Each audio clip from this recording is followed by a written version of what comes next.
જમ્મુ કાશ્મીરમાં થયેલા આતંકી હુમલામાં 27 નિર્દોષના મોત નિપજ્યા હતા। આ ઘટના અંતર્ગત સાવલીમાં કેન્ડલ માર્ચ યોજાઈ, જેમાં ધારાસભ્ય કેતન ઈમાનદાર સહિત લોકોએ શ્રદ્ધાંજલિ આપી અને આતંકીઓ સામે કડક પગલાંની માંગ ઉઠાવી છે।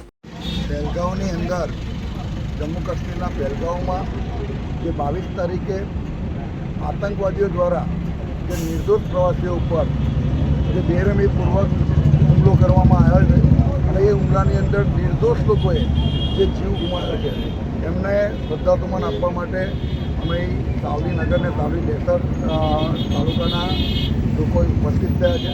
સમગ્ર 140 કરોડની જનતા, ભારત દેશની તમામ વર્ગ આજે આ આતંકવાદી હુમલાથી ખરેખર ખૂબ વ્યથિત છે।